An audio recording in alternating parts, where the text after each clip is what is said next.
Bem, eu continuo um pouquinho rouco, então eu vou falar pouco e vou deixar que o advogado do Eduardo Tagliaferro fale mais do que eu. Bem, eu separei aqui 17 minutos de um depoimento do advogado do assessor do Alexandre de Moraes, que foi intimado para fazer dar uma declaração na Polícia Federal e foi acompanhado desse advogado, que também chama Eduardo. Bem, aí ele deu uma entrevista para o portal UOL e nós separamos 17 minutos da fala desse advogado. E ele foi muito, muito didático na fala dele. E eu entendi uma coisa e quero dividir com vocês antes de soltar o áudio dele.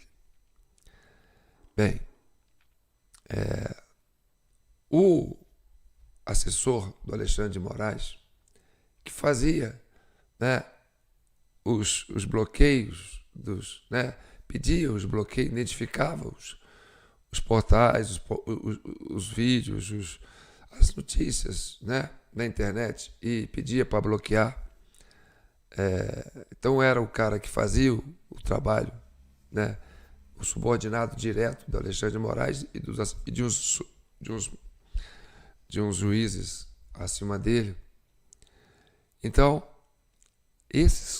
essas trocas de telefone que ele tinha constantemente no seu celular, na época do seu serviço, porque era um celular também funcional, quando ele foi preso, esse celular passou a ser assim, como se diz, passou a valer ouro, E segundo a fala do advogado, parece que na época que ele foi preso, o gabinete do Alexandre de Moraes, lá em Brasília, parece, eu quero que no final vocês tirem as conclusões de vocês, mas a interpretação que eu fiquei da fala do advogado é que quando o Eduardo Tagliaferro foi preso, o pessoal lá do gabinete do Moraes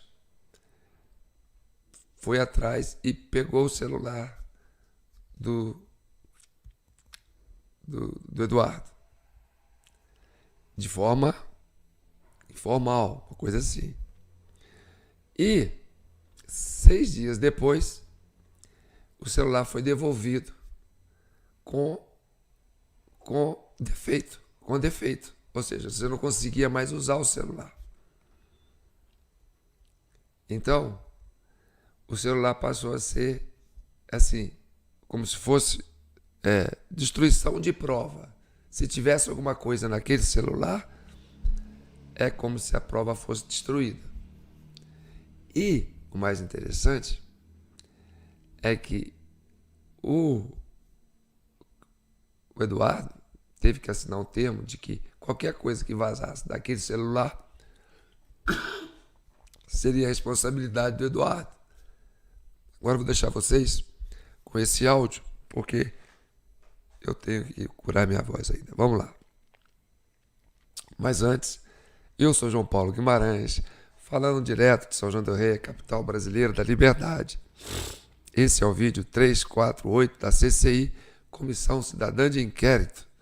Essa é a nossa chave Pix, jpnoticias@gmail.com, de onde a gente recebe a ajuda e a colaboração dos membros e das pessoas que acompanham o nosso canal. E você que está se tornando membro agora, se inscrevendo no nosso canal João Paulo Guimarães no Facebook e TV Del Rey no YouTube, ou canal de cortes TV Del Rey também no YouTube. E você vai poder continuar acompanhando, Acione o sininho e recebendo as nossas notificações. Porque nossa missão é chegar à verdade e pacificar o país. E essa questão que envolve o Alexandre de Moraes e o gabinete do Alexandre de Moraes está dentro do nosso processo de Comissão Cidadã de Inquérito. Vamos ouvir a fala do advogado. É natural que se investigue um vazamento como esse, mas na data de ontem, com a oitiva tanto do Eduardo Tagliaferro, que é ex-assistente de gabinete do ministro, destaco, no Tribunal Superior Eleitoral, sem qualquer vinculação no Tribunal Superior, né, Federal, também do seu compadre e não do seu cunhado, padrinho da sua filha e da sua ex-esposa, Carla, revelaram informações um tanto quanto importantes e que até hoje não tinham sido colocadas em pauta. O Eduardo realmente foi preso por conta de uma discussão com a esposa e um disparo de arma de fogo na casa deles, na cidade de Caieiras, que fica no interior de São Paulo. Essa discussão e esse disparo de arma de fogo fez com que ele fosse conduzido para a delegacia de Caieiras e lá aguardasse a sua transferência para a cidade de Jundiaí, próxima a Caieiras, onde seria realizada a audiência de custódia. Durante esse período que ele ficou na delegacia, por óbvias razões de qualquer investigação normal, o telefone até então não tinha sido apreendido e ele ficou de posse do seu telefone. Quando foi conduzido para a audiência de custódia, aí sim já não razoável que uma pessoa presa tivesse com o seu telefone, lhe foi dito para deixar o telefone com alguém e ele entregou para a pessoa da sua confiança que estava lá na delegacia, acompanhando a sua transferência para a audiência de custódia, que é o senhor Celso, o compadre dele, amigo de mais de 20 anos e, repito, padrinho da filha mais velha, pessoa de total confiança, e entregou o telefone celular, destaque aqui importante, sem qualquer tipo de senha, já desbloqueado, porque a preocupação dele como pai era justamente que não saberia quanto tempo levaria para voltar, deixou o telefone desbloqueado com o seu compadre, para se precisasse acessar alguma questão de banco, pagar alguma conta, não tivesse os problemas que as pessoas têm na ausência do seu telefone. Muito que bem. Foi então Eduardo para a audiência de custódia em Jundiaí. Enquanto estava sendo transferido, lhe foi perguntado com quem ficou o telefone e ele prontamente disse: está com o Celso. Eu não sei se ele foi para a casa dele, que fica no endereço tal, ou se foi para a minha casa, entregar para minha mulher. Mas ele está com o Celso. Liga, que inclusive está desbloqueado, ele pode atender o telefone, pergunta onde ele está e, enfim, tome a providência que os senhores quiserem tomar. Isso aconteceu, pouco mais de 5 minutos, chega uma viatura na casa do Eduardo e encontra o Celso lá e fala: Celso, cadê o telefone do Eduardo? Tá aqui. Tem uma delegada pedindo o telefone. Falou: perfeito, pode levar. Não. Você tem que levar na viatura com a gente. Ele foi até a casa dele, seguido pela viatura para deixar a esposa e o carro dele, entrou na viatura e foi encontrar-se com a suposta delegada para entregar o telefone do Eduardo. A confusão começa aqui. Lembro de novo, o problema foi na delegacia e na cidade de Caieiras. Esta viatura que foi buscar o Celso não foi para a delegacia de Caieiras, onde começou todo o flagrante. Foi para uma outra delegacia, a seccional de Franco da Rocha. Quando chegou lá, o Celso aguardou para se encontrar com a delegada, veio um delegado de polícia, que falou: você está fazendo o que aí? Falou assim: meu nome é Celso, vim entregar o telefone do Eduardo. Opa, esse telefone é muito importante. Espera só um pouquinho, o senhor vai entregar para mim esse telefone.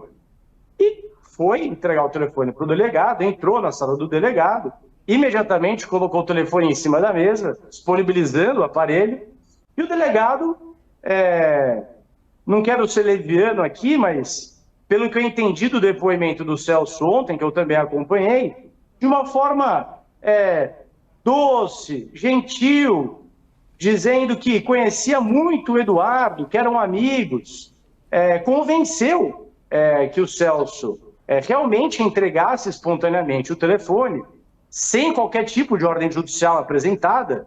E um detalhe aqui importante é que o delegado de polícia, e aí entra a importância de que ele seja confrontado e que a defesa possa participar da sua oitiva, disse ao Celso que esse telefone era muito importante que o pessoal de Brasília estava louco atrás desse telefone, que não saberia se alguém de Brasília, do gabinete, viria buscar ou se seria encaminhado ao gabinete do ministro Alexandre de Moraes. Isso é muito importante. Isso pode fechar muitas portas, mas demonstra que, mais uma vez, infelizmente, o ministro Alexandre atua em um caso como delegado de polícia e como suposta vítima, ou, não quero que mais uma vez ser leviano, nem desrespeitoso, nem fazer nenhum tipo de ataque, como réu. A prova é o depoimento do Celso. Se isso realmente aconteceu ou não, o próprio delegado agora realmente tem que ser chamado e tem que explicar. Se isso não aconteceu, vamos então mantendo a cronologia e entender por que existem outras falhas. Por que foi para a delegacia errada?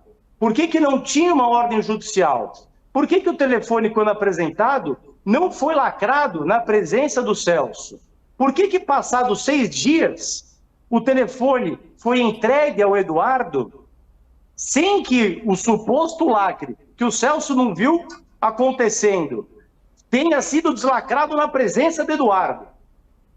Por que esse telefone, que foi entregue em perfeitas condições, depois apresentou problemas, teve que ser levado a uma assistência técnica e disse que tinha, aí me perdoe a falta de conhecimento técnico, mas a tal da placa lógica danificada, o que impediu, inclusive, que o telefone comprado pelo Eduardo, durante esses 6 dias em que o telefone original estava apreendido, não pudesse receber a transferência de dados do telefone apreendido.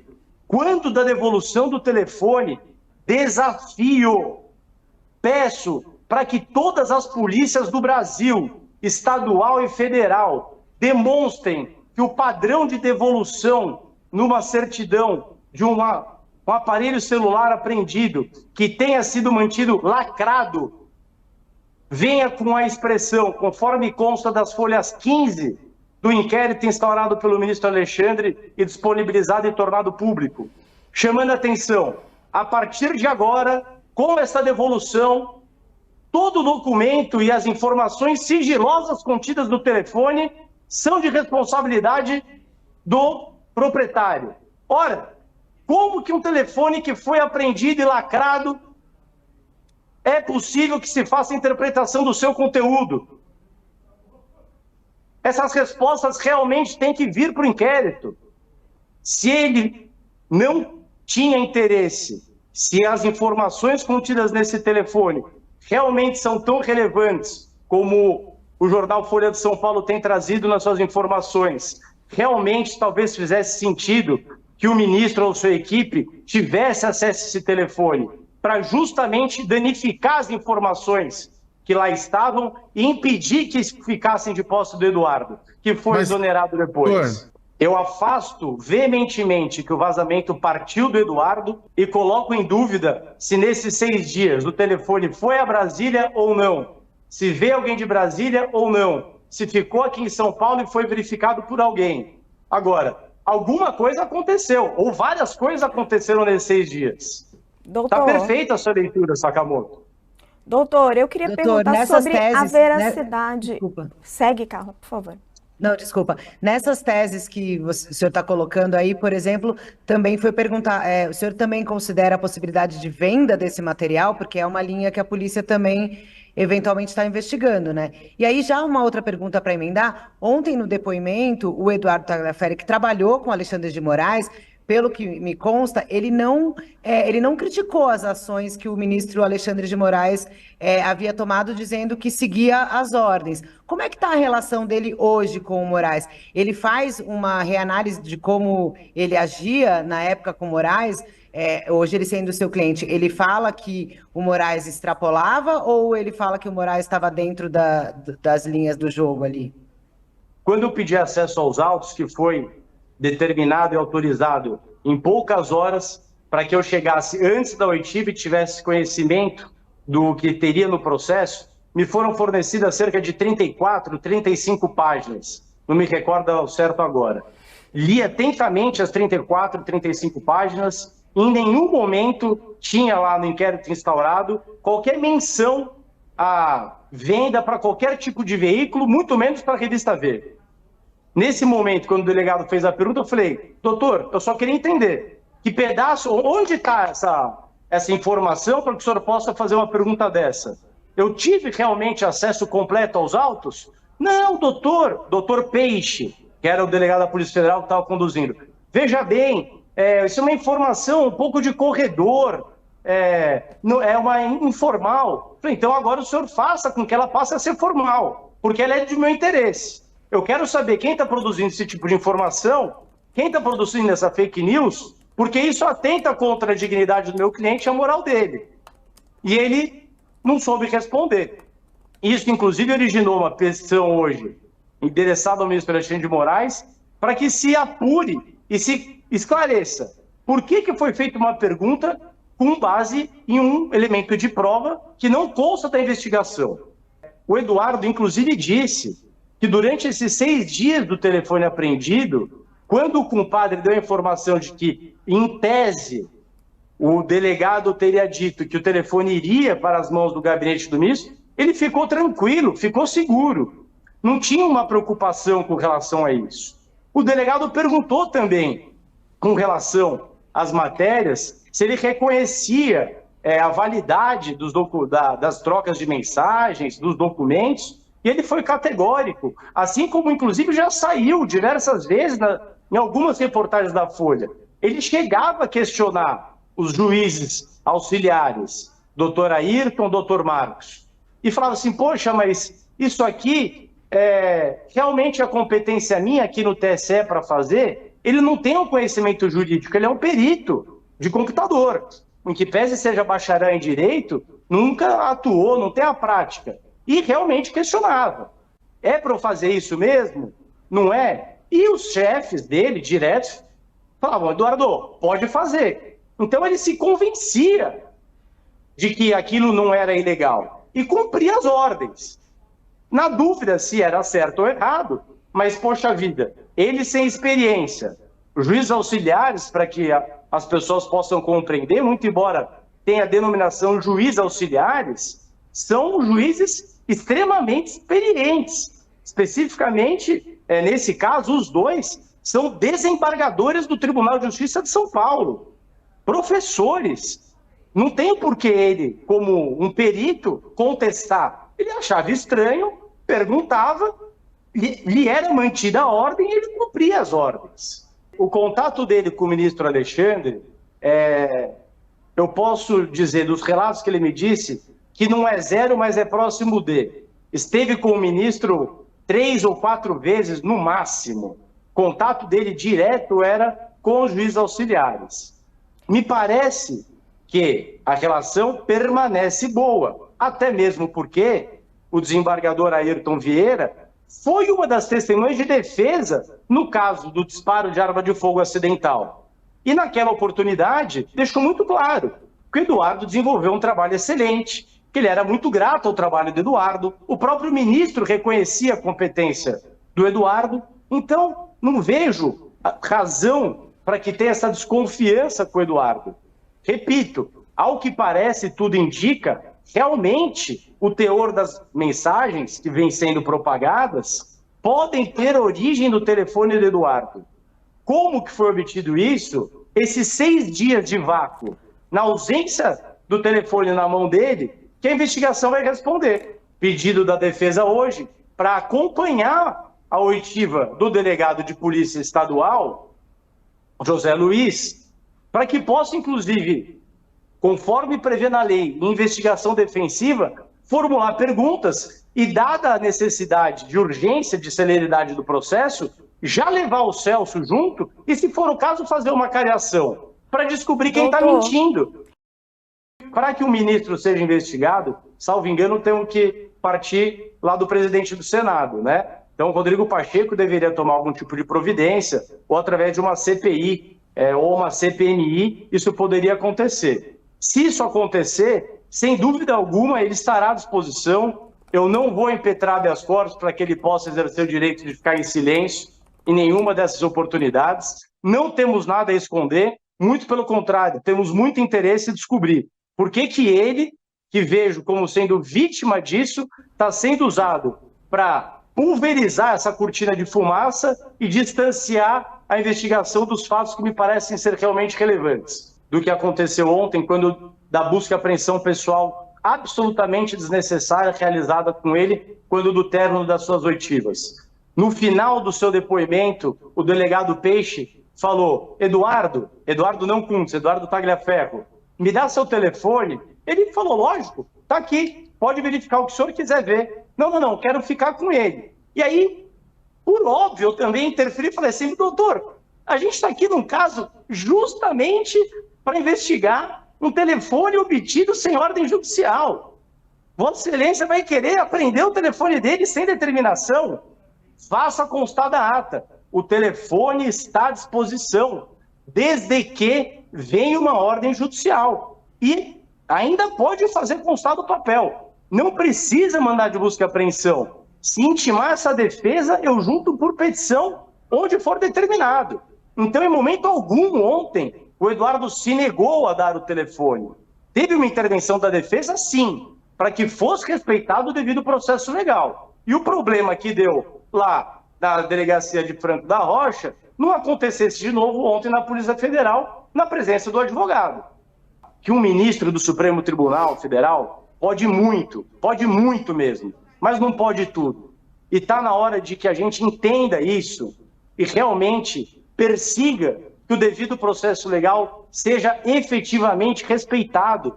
Porque eu não tenho medo de dizer que vocês da imprensa têm um papel fundamental de instruir do que é certo. Bem, eu deixei vocês ouvirem o áudio inteiro, sem interromper, né? Porque eu também quis assistir a fala do delegado, do advogado, assim, sem interferência dos repórteres do UOL. Eu estava muito interessado no que ele ia falar, não no que os repórteres queriam perguntar.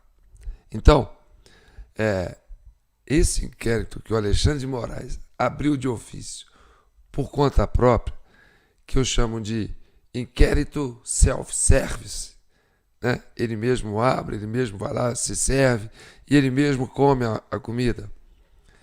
Em vez de ajudar o Alexandre, piorou para ele, tá certo?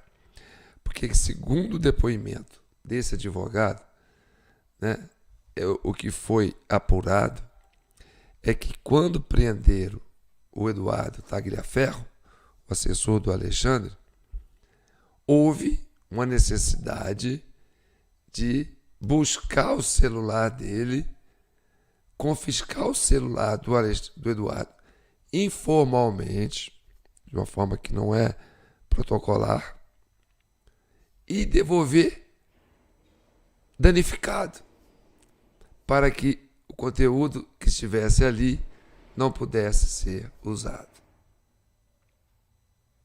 Bem, essa foi o entendimento que eu tive. A preocupação, talvez, do gabinete do Alexandre de Moraes é que essas informações que estão vazando agora comprometeria o ministro. Daí a necessidade de recolher o celular do seu assessor para, de uma certa forma, destruir essas evidências que agora estão se tornando públicas. Como ela foi para lá, a gente ainda não sabe. Mas a gente sabe que o gabinete do ministro tentou esconder ou destruir essas provas ano passado. Tá certo? Bem, é o que ficou na fala desse advogado. Foi o que eu entendi. A gente pensa. Pensar é normal. Interpretar é normal. Tá certo? Agora eu quero que vocês comentem e ajude a gente a pensar sobre isso. Tá certo? Ele até sugeriu uma CPI ou uma CPMI sobre este caso do celular, né? Envolvendo justamente essa questão da apreensão do celular dele o ano passado. Tá certo? Então tá bom. Antes de mais nada, eu peço para vocês, não deixem de comentar, dá um oi, manda qualquer notinha aqui para mim no WhatsApp, interage comigo para me saber o que vocês estão pensando, manda um conteúdo, tá certo? Comente mesmo, mas compartilhe e curta, né? Curtir é importante para dar visibilidade para o vídeo, tá certo? E se inscreva no nosso canal, acompanhe o nosso trabalho no João Paulo Guimarães, no Facebook e na TV Del Rey, no YouTube. Quando vocês quiserem pesquisar coisas sobre a Comissão Cidadã de Inquérito, pesquise TV Del Rey no YouTube ou João Paulo Guimarães no Facebook, tá certo? Lá estão todos os nossos acervos, ok? E não deixe de participar com uma pingadinha no nosso Pix, jpnoticias@gmail.com. É através dessa ajuda que a gente mantém esse projeto. Estamos avançando. Com certeza, nós estamos contribuindo de um jeito ou de outro para pacificar o país e chegar à verdade. Tá bom? Fiquem com Deus e que o manto de Nossa Senhora protejam e abençoe todas as famílias brasileiras. Um abraço e até a próxima.